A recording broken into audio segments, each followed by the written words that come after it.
نحمد ونصلی علی رسول الکریم اما بعد اعوذ باللہ من الشیطان الرجیم بسم اللہ الرحمن الرحیم کاف ہا یا عین صاد ذکر رحمتی ربک عبدہ زکریا اذ نادى ربه نداء خفیا قال ربی انی وهن العظم منی واشتعل الرأس شیبا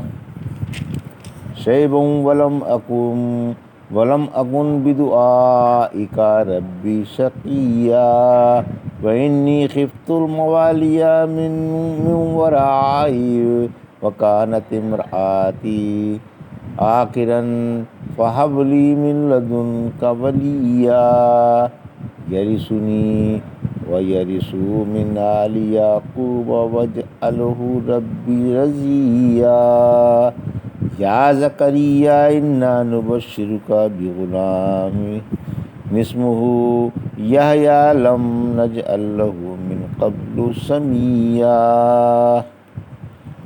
ابھی آپ نے سورہ مریم کی آیت 1 سے 7 کی تلاوت سماعت فرمائی۔ ان آیتوں کا ترجمہ اور تفسیر سے پہلے اس سورہ مبارکہ کے بارے میں، یہ سورہ بترتیب مصحف 19ویں اور بترتیب نزول 44ویں سورہ ہے۔ یہ سورہ مکے میں نازل ہوئی، اس میں 98 آیتیں اور 6 رکوع ہیں۔ پہلی ہجرت مکہ معظمہ سے حبشہ کی طرف کی گئی تھی۔ جعفر بن ابی طالب نے نجاشی اور اس کے درباریوں کو اسی سورت کی چند ابتدائی آیتیں پڑھ سنائیں تو بادشاہ رونے لگا اور اتنا رویا کہ اس کی داڑھی تر ہو گئی۔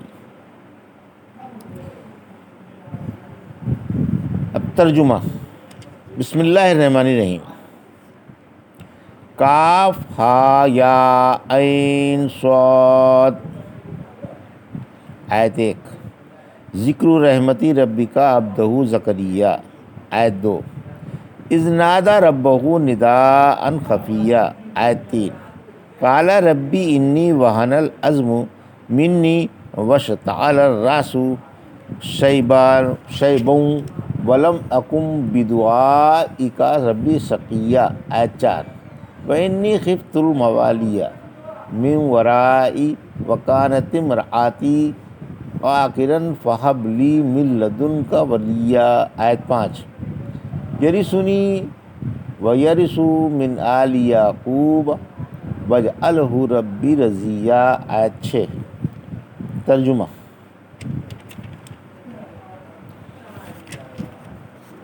شروع کرتا ہوں میں اللہ کے نام سے جو بڑا مہربان اور انتہائی رحم والا ہے۔ آیت 1 کاف ہا یا عین صاد کے معنی اللہ ہی جانتا ہے۔ اپنے بندے زکریا پر آپ کے رب کی مہربانی کا یہ بیان ہے جب انہوں نے اپنے رب کو آہستہ آہستہ پکارا، کہا کہ اے رب میری ہڈیاں بوسیدہ ہو گئیں اور میرا سر سفیدی سے چمک اٹھا اور میں تجھ سے دعا کر کے کبھی محروم نہیں رہا۔ مجھے اپنے پیچھے رشتہ داروں کا ڈر ہے اور میری عورت بانجھ ہے، تو مجھے اپنے پاس سے ایک وارث دے جو میرا اور آل یعقوب کا وارث ہو، اور اے رب اسے پسندیدہ بندہ بنا۔ یہ تھا ترجمہ سورہ مریم کی آیت 1 سے 6 کا تفسیر۔ آیت 1 کاف ہا یا عین صاد یہ حروف مقطعات ہے، ان کے معنی اللہ ہی جانتا ہے۔ آیت 2 حضرت زکریا علیہ السلام کا بیان، یعنی یہ اللہ کی رحمت کا بیان ہے جو اس نے اپنے مقبول بندے زکریا پر فرمائی۔ آپ اسرائیلی نبیوں میں سے ایک عظیم نبی تھے۔ بخاری میں ہے کہ آپ بڑھئی تھے اور آپ ہاتھ کی کمائی ہوئی روزی کھاتے تھے۔ آیت 3 آپ نے چپکے چپکے کیوں دعا مانگی؟ چپکے اس لیے دعا مانگی کہ لوگ سن کر ہنسیں گے کہ لو ایک انوکھی بات سنو، اب بڑھاپے میں بیٹے کی دعا مانگی جا رہی ہے۔ علاوہ ازیں اللہ کو وہی دعا زیادہ پیاری ہے جو چپکے مانگی جائے۔ حق تعالیٰ کو پاکیزہ قلب معلوم ہے، اور وہ پوشیدگی والی دعا کو قبول فرما لیتا ہے۔ آپ تہجد کے وقت اٹھے جب گھر والے گہری نیند میں تھے اور اپنے محبوب اللہ سے بلک بلک کر چپکے چپکے دعا کرنے لگے۔ فرمایا، اے رب، اے سچے معبود اور اے پیارے آقا، مجھے بیٹا عطا فرما۔ آسمان سے جو اب آیا ہے، آسمان سے جواب آیا، میں حاضر ہوں، میں حاضر ہوں، میں حاضر ہوں۔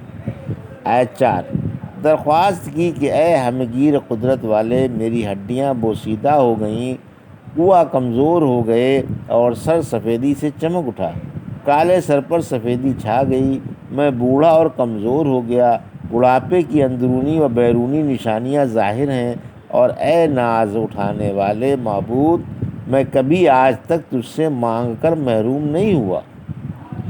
آیت 5، عزیزوں سے خوف کی وجہ، موالیہ سے اسبہ رشتہ دار مراد ہیں۔ آپ کو رشتہ داروں سے اس لیے خوف تھا کہ مرنے کے بعد رشتہ دار لوگوں کو اللہ کی راہ پر نہ رہنے دیں گے، انہیں گمراہ کر دیں گے، اور میرے کوئی بیٹا ہے نہیں جو میری گدی سنبھالے اور نبوت کا سلسلہ قائم رہ سکے۔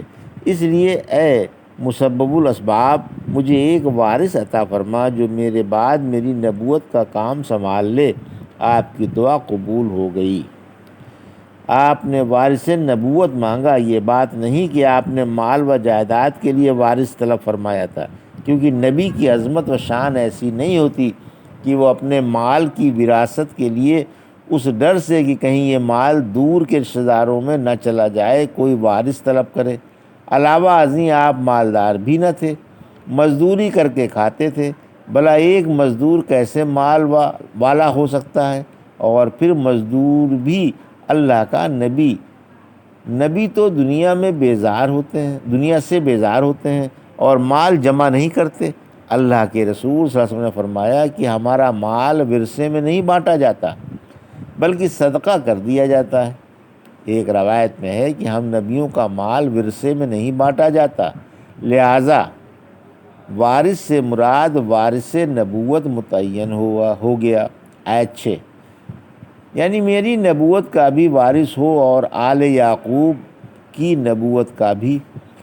قرآن میں ہے، سورہ نمل کی آیت 16 میں سلیمان علیہ السلام داؤد کے وارث ہوئے، یعنی نبوت میں، کیونکہ اگر سلیمان علیہ السلام مال کے وارث ہوتے تو دوسرے بیٹوں کو چھوڑ کر آپ کو وراثت کے لیے مخصوص نہیں کیا جاتا۔ علاوہ ازیں دنیا کے تمام مذاہب میں یہ ایک مانا ہوا مسئلہ ہے کہ اولاد باپ کی وارث ہوا کرتی ہے۔ پھر زکریہ علیہ السلام نے جو خاص طور سے فرمایا کہ وہ میرا وارث ہو، اس کی کوئی خاص وجہ ہی ہو سکتی ہے، ورنہ آپ کا یہ کہنا بے فائدہ ہوگا۔ معلوم ہوا کہ دعا میں وہ عام ورثہ مراد نہ تھا جو لوگوں کو معلوم ہے، بلکہ کوئی خاص ورثہ مراد تھا، یعنی نبوت کا ورثہ۔ یہ تمام باتیں رحمت عالم صلی اللہ علیہ وسلم کی اس حدیث کی تائید فرماتی ہیں کہ ہم نبیوں کا کوئی وارث نہیں ہوتا بلکہ ان کا مال خیرات کر دیا جاتا ہے۔ لہٰذا یہاں نبوت کی اور علمی وراثت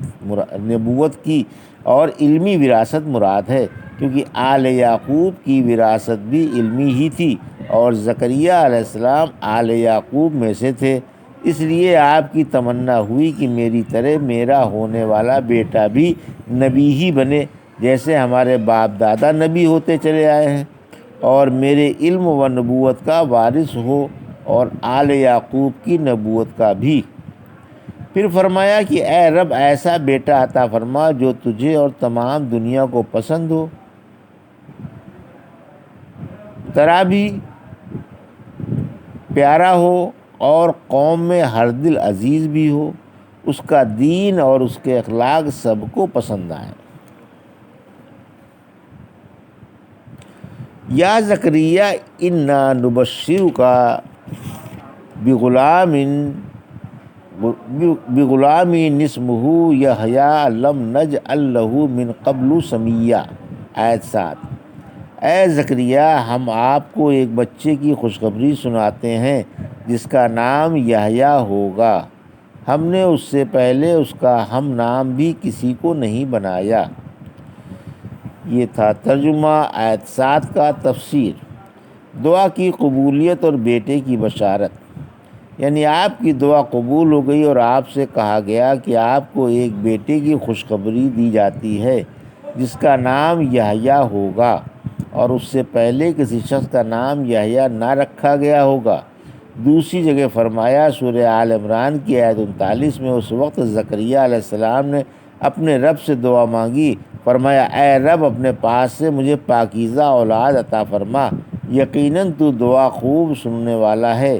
پھر فرشتوں نے ان سے پکار کر کہا جب کہ وہ حجرے میں کھڑے ہوئے نماز پڑھ رہے تھے کہ اللہ آپ کو یحییٰ کی بشارت دے رہا ہے جو اللہ کے کلمے کی تصدیق کریں گے، سردار ہوں گے، گناہ سے باز رہیں گے، نبی ہوں گے اور صالح ہوں گے۔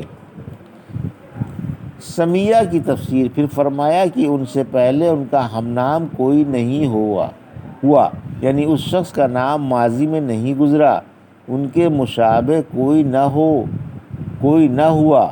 سورہ مریم کی آیت 65 میں فرمایا اللہ کے آگے جھک جاؤ اور اس کی عبادت پر صبر کرو، کیا تم کسی کو اس کے مشابہ جانتے ہو؟ ابن عباس رضی اللہ تعالیٰ فرماتے ہیں یعنی ان جیسا بانجھ عورتوں کے بچہ پیدا نہ ہوا اس سے معلوم ہوا کہ زکریا کے اولاد نہیں ہوتی تھی اور شروع ہی سے ان کی اہلیہ بانجھ تھیں۔ یہ تھا سورہ مریم کی آیت 1 سے 7 کا ترجمہ اور تفسیر جو بھی آپ نے سماعت فرمائی۔ بارک اللہ لی و لکم فی القرآن الحکیم و نفعنا ایاکم بآیات الذکر الحکیم۔